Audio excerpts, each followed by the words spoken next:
And actually, that makes total sense. Yeah. Because I know me. And you don't have to understand my boundaries to respect them. Well, no, I'm the president and co-founder of McShin, a personal long-term recovery from substance use disorder. Oh, goodness. Like, okay, I gotta work on that. Yeah. Like, Celebrating my 6 months. Didn't have a cake. Yeah. gosh, Oh, you showed scared me. up.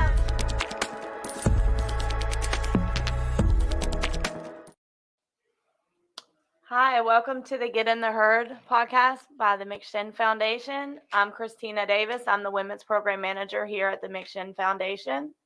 Hi, I'm Marie. I'm Layla. So these two ladies are actually in our intensive program, the 28-day intensive program, and that is also a program that I went through in the very beginning.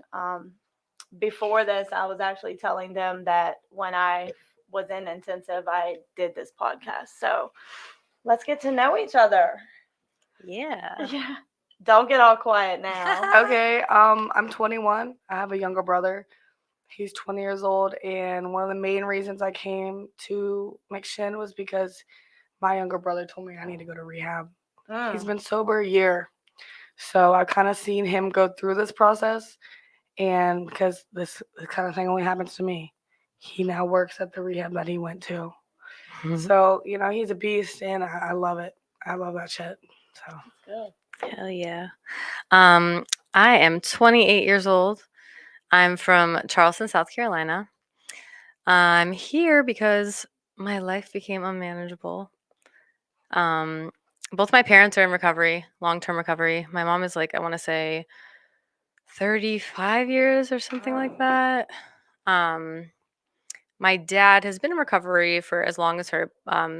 He, I believe, currently has 9 years, but they're both. I mean, I grew up in recovery, going to meetings, and now here I am. Came full circle, but I'm really happy to be here. The McShin Foundation is seriously incredible, and I mean, it's really tough. It's really intense, especially intensive, but it's exactly what I needed. I mean, I tried to get clean and sober on my own before. Didn't really take it seriously, and aside from how things are ran here and the staff, I got so lucky with the girls in the house. I think McShin really cares too, and that makes it different. Oh yeah. All the staff members. This is my second day here, and I already feel the love. I like that. I already need love that. you. Oh. But I love that. I'm a very cold person because I've been so hurt in the past. So I put a big wall up, and I don't know. These people got they got degrees. They know how to cut through the wall. So I like that. I feel the love. I love that shit. You know what's funny? I don't even have a degree. I don't have a degree. I didn't finish high school, and I'm actually in the process of trying to get my GED. I have failed the math 3 times, but I am 2 points away now instead of 8 points away. Yeah. So the good part about our foundation is that we're just like you. Yeah. And you don't have to have a degree to know that, hey, I'm an addict.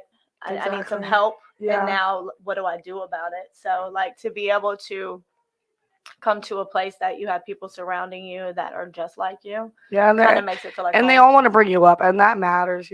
I've always had trouble with a lot of friends that just negative Nellies, Debbie Downers all the time around me. And I'm already, I say a realist. I don't say a pessimist, but I need people around me that are going to be obnoxiously nice, obnoxiously looking forward to life so that they bring me up. Layla and I were talking about that earlier. And I really connect to your story too. I grew up in AA meetings. Both my parents have been in and out of sobriety my entire life. And I used to resent AA. I used to keep coming back. It works when you work it. I say, fuck that shit. It doesn't work when you work it. But it really, really does. And one of my favorite AA sayings is progress, not perfection. Because it goes within sobriety and without sobriety. It goes with everybody. It can match anybody's walk of life. And I'm a huge perfectionist, and I hate when things aren't perfect. but that's not the point of it. You know, that's exactly what you said about your GED. You're 2 points away. That's progress, not perfection. You know, like Absolutely. you'll get there. Yeah, a lot of people feel the need to like rush through the steps of all of this. Yeah. Like I know that some of the girls in the house are getting a little antsy. Definitely. I'm trying to be present, like take everything day by day. Enjoy taking care of the chicken coop. Yeah. and- Enjoy not having a phone currently. Honestly, like it's been really Yeah. nice. Yeah. It's also really cool to be able to relate to all these girls in ways that like friends back home I Yeah. can't. And it's I think that like my story's wild and then I hear something else and I'm like, okay, Yeah. Exactly. Yeah. I get it. She gets it. Like, Yeah. That's Yeah. funny because like I have been the very first time that I ever went to a meeting, it was court ordered, and I think I was like 21. And when I went in there, I didn't like understand like all of the slogans. Keep coming back. It works if you work it. And Mhm. I literally thought at the end of the meeting when they said they're going to hand out chips because it was AA that it was like potato chips.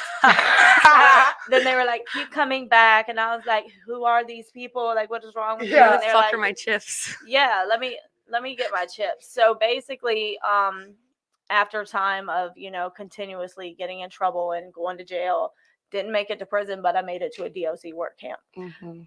At the end of it all, like now I see why it is really important for you to work steps, Yeah. because I have done the steps before in like programs that I needed to do this step to get to the Right. next part, but I had never worked it. Mhm. So I just completed my 12th step yesterday, and I am 1 year and 5 months clean. That's amazing. what's up. So I remember it being in a program before that I did my 12 steps within 6 months. So Yeah.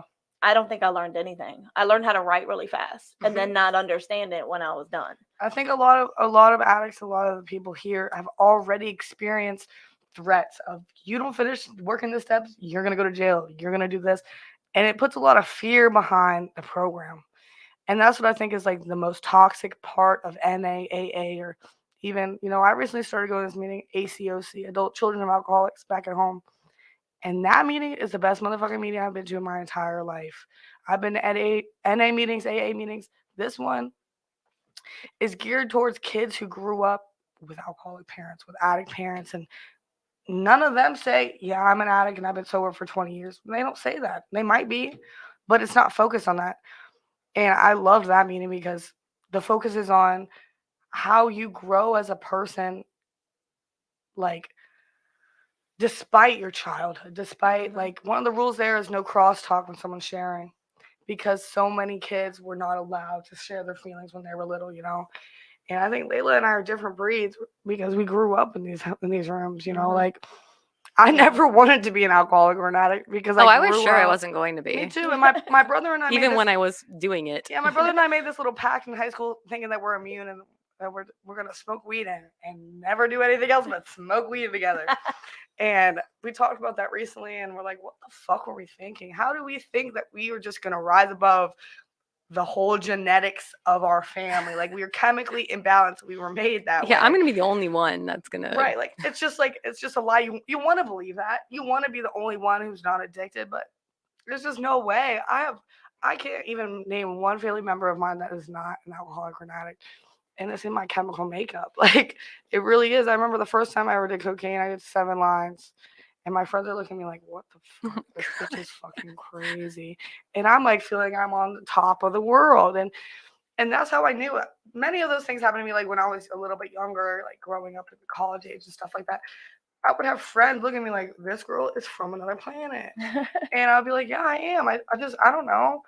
I would smoke weed and my pupils are dilated. They say, why are your pupils dilated? And I say, I don't know. I'm high. But it's really true. Like we're built different. Addicts are built different.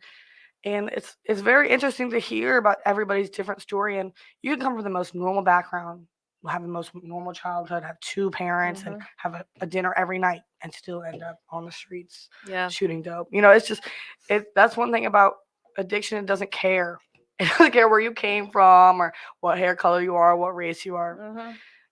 It's still gonna kick you in the It doesn't ass discriminate at all. So like I have been to meetings for a long time now, and like I start to hear out of the readings things that are like really valid. Like we are people that would not normally mix. Yeah. So if you go to the room full of people in the house that you live in, and it's like, I don't really feel like I would communicate with you outside of here. Literally. But then you realize that at the end of the day, you have the same pain, but a Yep. different story. Yeah. And then I don't know if you would call it trauma bonding, but I feel like It's a a lot different of level like of that. connection Yeah, it like, definitely is.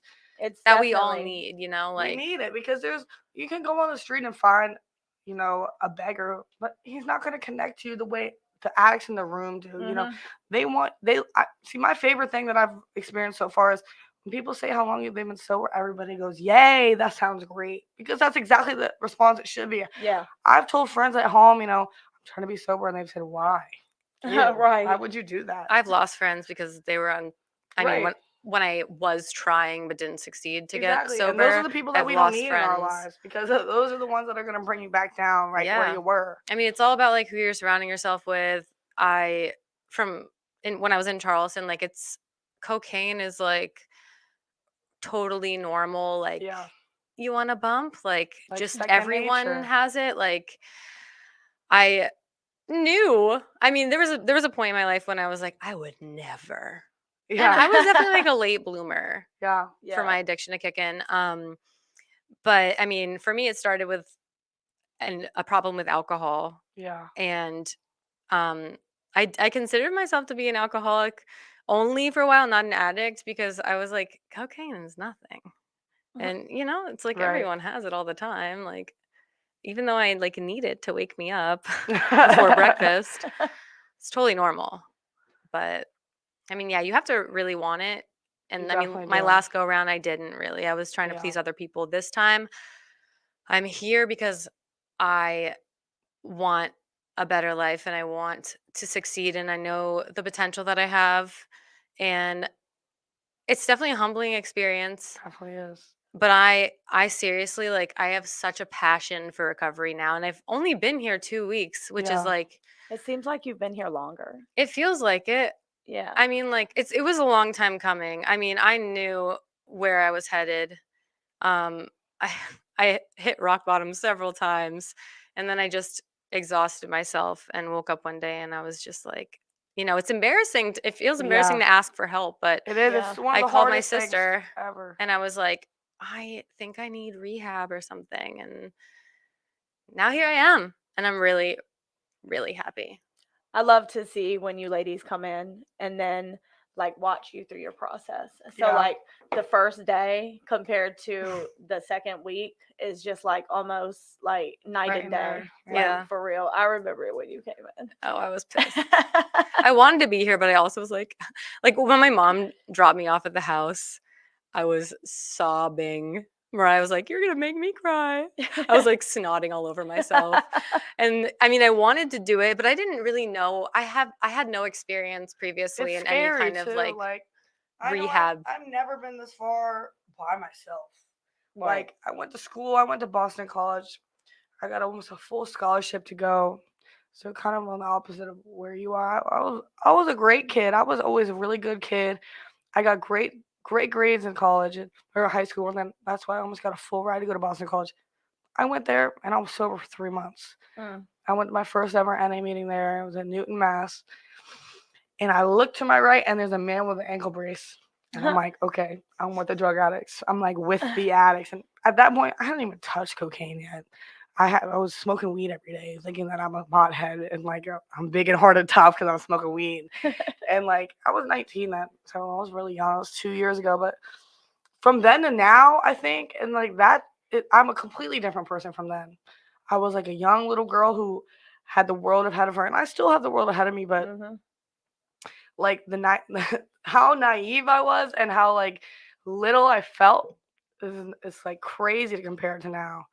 But like I remember I needed to go to that meeting. I went alone and I was scared.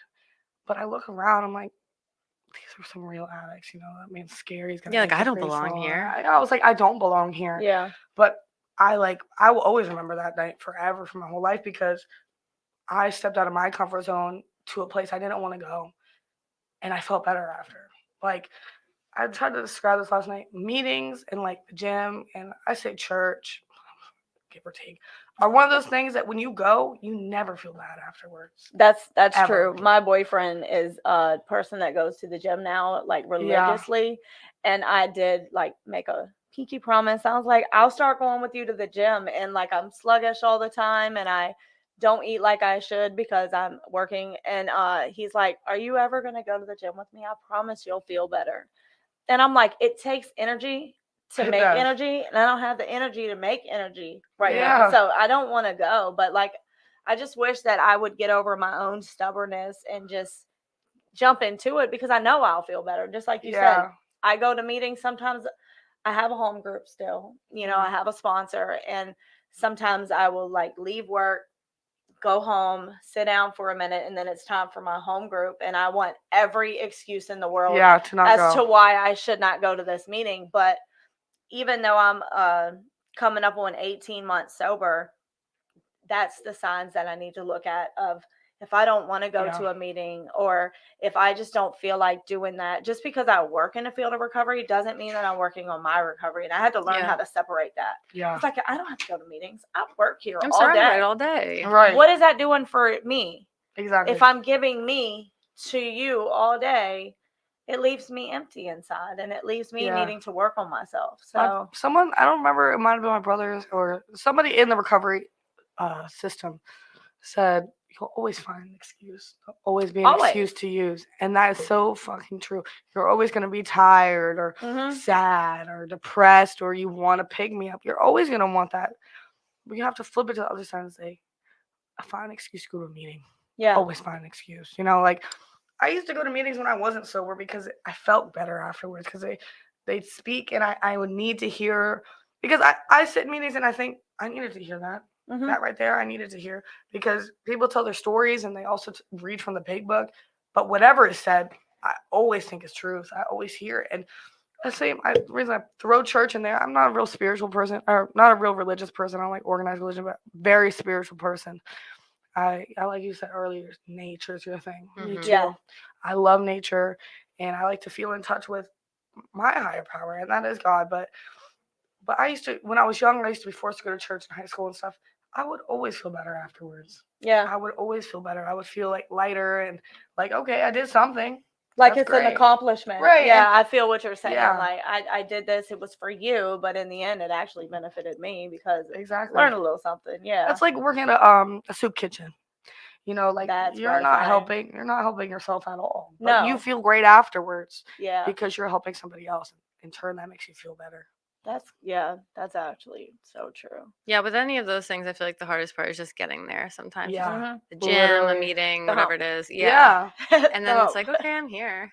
Well, they say the hardest part is starting. Exactly. Mhm. That's how I felt when I was using and I wanted to quit, but I didn't know how. Yeah. It's like I know how, but I don't have it in me because I was an opiate user. So Mhm. now I'm going to be sick. I'm not going to have the energy to go to work. Right. I am not going to be able to do anything, not even shower or brush my teeth, nothing. That's how I felt about getting sober at home. I knew I couldn't do it at home. I had just recently tried to be sober myself, try to clean up and stuff like that. And I never had an issue cutting back, but to stop completely, that yeah. shit terrified me. Every single time I thought about it. Every single time my dad would say, "Oh, I'm sober now." And I would get chills up and down my body because I'm like, fuck, you're sober, that means I'm sober. Yeah. I mean, in a way, it's for me, leaving Charleston to come here, like I was thinking about this a lot when I first got here. Like, okay, I broke my lease. I'm fucking over my roommates basically. That doesn't feel great. I'm leaving a job that I love, that I make good money at. All of my friends are there. Like I liked my house, and I was focusing more on that like negative side. Like I just gave up my entire life for this. Yeah. And now my perspective has changed so much because if I didn't do that, then who knows what would have happened in the past 2 weeks. Like I am really grateful that I was willing and able to give all of that up. And even like when I first got here, I was like, there's no way I'm going to do sober living after intensive. And now I'm like, I can't wait to be in sober living. Give me a bed. Yeah. I'm just taking it day by day. Like, I don't know where I'm going to be 6 months from now. I will be clean and sober though. And like where I'm going to live, but Those I are don't little have to know things. that. You know. And as long as I'm taking care of myself and like the way that I'm feeling from not waking up like hungover and feeling like shit every day at 3 Yeah. p.m., like that's already enough Enough. inspiration for me. Oh Yeah. yeah. Like Me it's too. totally I worth think it. I think the little gifts you learn every single day from being sober, that's what keeps me going till the next day. You know, like the fact that my skin's clearing up Hmm. and stuff like that, that makes me want to be sober till tomorrow, you know, and then till the next day. Well, they say just for today, Mhm. just for today. It's like little presents to wake up to. Exactly. And Yeah. like I already know once I get home, you know, all my feelings are like, good job, Marie. I'm so proud of you. And that shit makes my heart grow, you know, and that's the stuff that I'll hold on to forever because that's what I'm working towards. I'm working towards hearing that I'm proud of you, Marie. Here's $500. I'm just kidding. But, you know, Let me have the money. I'm sober. For the first time in a long time, I actually feel proud of myself, which That's is Yeah. something that it's been a while. Right. And I mean, I have great parents and sisters, family support system, a lot of good friends as well. Um, that even when I was fucking up would tell me that they were proud of me. And I didn't even like to hear it. It was like uncomfortable because Yeah. I wasn't proud of myself. And I truly feel that now. Like I feel really fucking proud of myself. Yeah.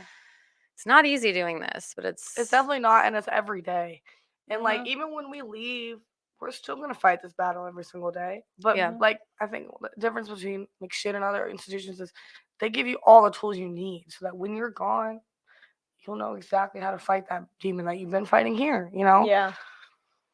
I feel like it's compared to the day in, day out, finding means and ways to get more is how the program is set up. So, Yeah. like, we don't have any days off in our recovery Right. because this is like where you're going to build your foundation to learn how to live Yeah. a drug free life. You know, it's going to help guide you through the rest of your life as long as you allow it. You Yeah. know, And I like the structure of it. I'm a big routine person. I love the steps because I Mhm. need to know what's next. I Yeah. need to know what's tomorrow. Tomorrow's step 3, you know. I need that kind of thing. When I was super deep in my active addiction, I didn't know if I would have it tomorrow. You know, I didn't know if it was nighttime or it was daytime. You I know, know, like my right? days were at not ending. I was a huge bender person, so I would go on benders of like 2, 3 days and be smoking, and blow all my money and then feel like shit. Oh, yeah. And the self-deprecating part of like doing drugs is the most worst. Is like the worst thing in the world. I never felt worse about myself after a bender. Yeah, Yeah. your 1 day break before you go back to your next Yeah, bender. literally. And then you just sit there and you're thinking, I'm a piece of shit. I spent all my money and then I was mean to all my Uh-huh. friends and all my Oh, family. God. And, you know, I think a lot of how I learned how to be an addict was through watching my parents be addicts. My dad gave me my first hit of crack when I was 19. And that, like, any person I ever tell that to, they say that's fucked up. My dad gave me the same thing when I was 25. Yeah, and My I try to father. rationalize it because I say, oh, I was begging for it. I was begging for it. I asked for it. And people are like, so Still, the that's your fuck? daughter. Right? Yeah. And then, like, you know, my brother, since being in the program in AA for a year, has now come home and said his amends to everybody, right? And I recently had a conversation with him that I needed to have, and he told me, he came down and said amends to my father. My father said, Chris, I'm never going to change. Oh. Right. And I was like, I was like, Chris, how'd you deal with that? And he said, I didn't. You know, my brother he's younger than me, but he's always been stronger than me in a lot of different ways. And one thing I've always wanted him to do is be assertive. I used to tell him, tell me what to do. Tell me what to do. And he wouldn't when we were young kids. And I talked to him the other night and he said, Marie, shut up. Oh. Don't talk. Yes, Listen to sir. me. And I said, oh my God, finally. But like, he is such a strong man. It makes me want to be better, you know? Yeah. And like the hardest things I've ever been through in my life was seeing my younger brother get sober and be sober for a year without me, you know? Because we started using together. We started smoking weed together, and he liked to drink more than I did, and we kind of went our separate ways. And of course, my addiction got a lot deeper and his didn't. But that's been one of the hardest battles I've ever fought is seeing my brother get sober and then not wanting to be with him because he is sober, you know? Like, Yeah. I haven't had a good relationship with him in 2 years because he's sober and I'm not. And he can't be around that. He's explained it to me so many times, and every single time I'm like, fuck that. Yes, you can. And he's like, Maria, I can't risk my sobriety for you. That's right. Yeah, putting your recovery first can be like a hard pill to swallow. I feel like I resented my mom a little bit when I was younger because I mean, my whole life, like I said, my parents were in the rooms and my mom has always had a lot of sponsees and Yeah. they were always at meetings and I want to go do this, mom. I can't. I have step work to do. And she always said like recovery comes first and I would be like, "What do you mean? Like don't Yeah. I come first?" Right. Right. And it really wasn't until like I went through the same experience that I finally understand that 100% has to go first. Yeah. It's the only way to do it. For anybody, And then like, everything else, follows. yeah. Yeah, they say anything that you put before your recovery, you'll lose it. And like I work in a recovery organization, so like I don't have a shortage of people coming to me telling me, "Well, I have to work. Yeah. I can't make a meeting. I have to work." And I'm like, I really need you to hear what you're saying because Right. at the end of the day, like you came here to work on yourself. Yes, working is good, but where are you still working on yourself? It's not like Right. I'm okay, I'm better, I'm gonna be okay.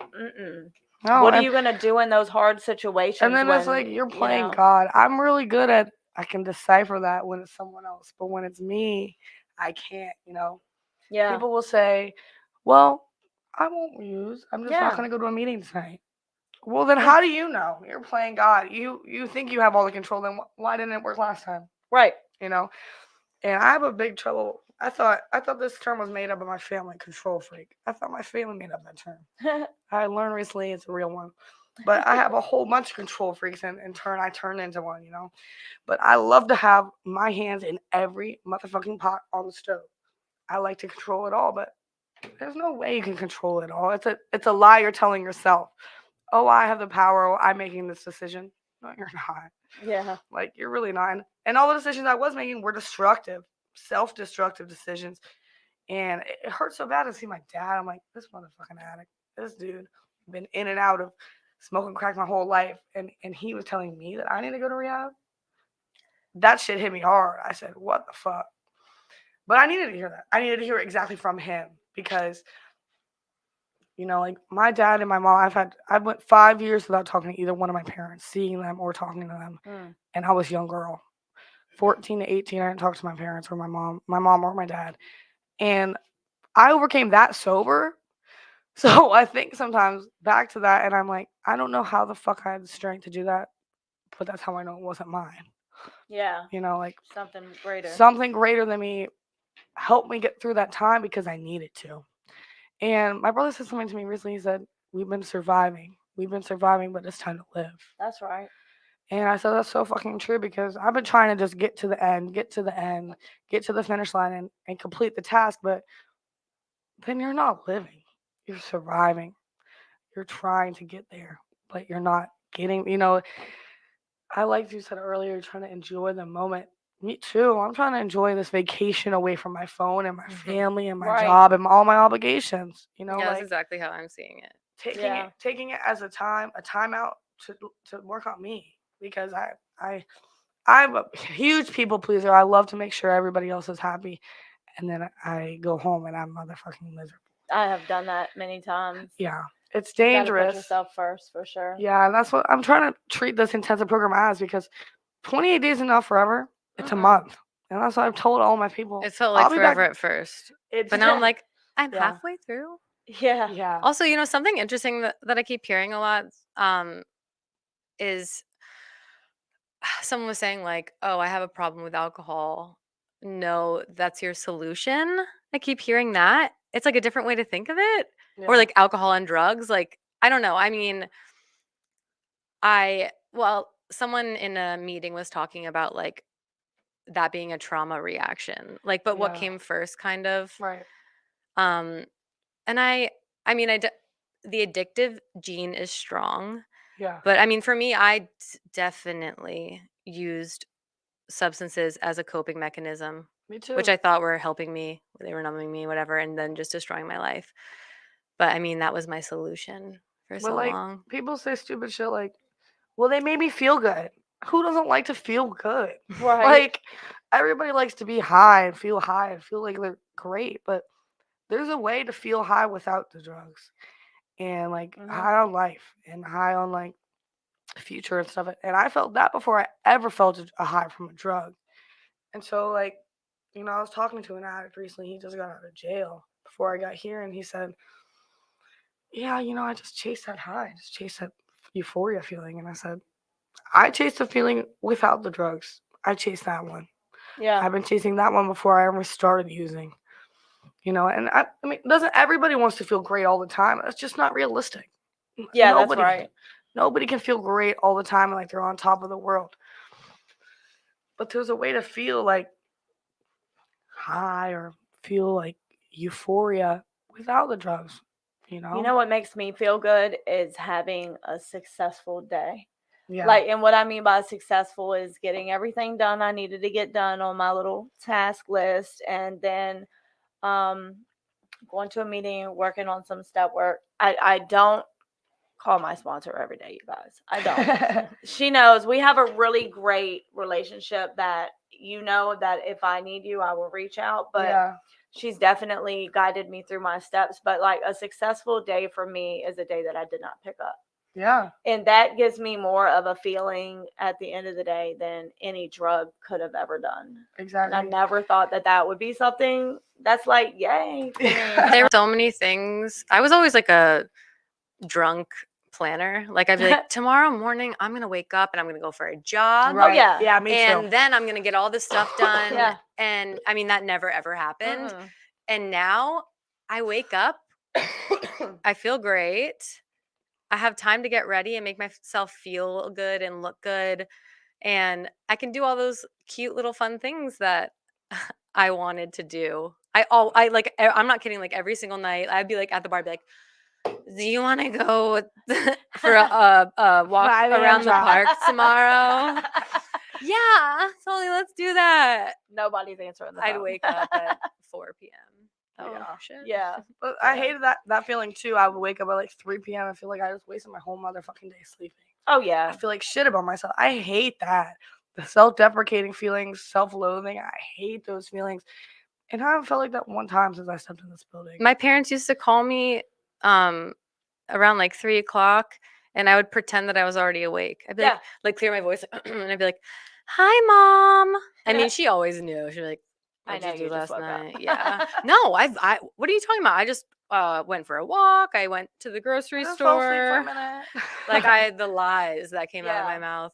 Look at how easy it was for the lies to come out of our mouth. I used to lie so much it just came out without Uh-huh. me even knowing I was lying. And Yeah. I was like, that's a problem. Yeah. Because now I believe it. Mhm. I believe my own lies. And when I tell you something and I know it's a lie, now I believe it. So you need to. Like, you Yeah. have to believe what I'm saying. It is real. For sure. Yeah. I always used to be like, "I'm doing great, actually." I would lie Yeah. about everything. Yeah, I went to therapy. Right. Me too. Oh, I didn't. feel I didn't okay tell my today. parents that I just like stopped showing up to cosmetology school. I Oh. mean, I was basically dropping out. Like the school called my parents and they were like, "Layla hasn't been here in like 15 days. If she doesn't come today, then she has to exit the program." And by the way, did you know that she got her lip pierced? Because they were stalking me on social media, which is kind of weird. Your But school? yeah, when I got the phone call from my parents, though, they went, "Why haven't you been in school?" I went, "Oh my God." That was a scary moment. That Yeah. sounds scary. But it was because I was spiraling yeah. and I couldn't do it. I literally was, you know, partying all night and then laying in bed all day until I had to go to work and hating myself. And I was just unable to do anything. Mhm. Yeah, I was and in a I couldn't vicious explain cycle it. of- I recently lost my job, and then after I lost my job, I had all this time on my hands Oh yeah. to drink and smoke and waste my money and get high, like get as high as I could. I was like, okay, great, lost my job, sounds great. Now we're gonna go crazy, like, and of course, like it's number one thing. I lost my job, and then I recently lost my car, and then I was getting in fights with my parents, and it just kept going downhill. But people talk about rock bottom a lot. I've hit rock bottom so many times. Yes. Mhm. Absolutely. I felt like This I've is hit- it. Yeah, I'm like, this is it. This is right here. I'm like bawling my eyes. I'm like, it's this is the bottom. But like, I need I a drink. said something, and I was like, okay, I don't have a job. That's one thing. And then I'm like, okay, I don't have a car. I don't have any friends. I don't have any money. And I'm like, okay, well, that just doesn't sound good at all. Like, it just I sounds feel worse like the and worse and checklist worse. is big. But I'm never unemployed. I always have a job. I've had a job since I was like 15 years old. So when I lost my job, I knew something was wrong, and my family knew too. They're like, what the fuck's going on? You've never been fired before. And I'm like, They "I know." always know They always before you know. admit it. My yeah. mom knows every time I call her if I'm high. Every single time she knows it. She'll never say it, ever. But she'll tell me later, I know you were high. I before already with me." know. Yep, just like that. And it's because she came she's on the other side too, like she's an addict as well. So She she knows knows. exactly the tricks and the tools. She taught Yeah. them to me.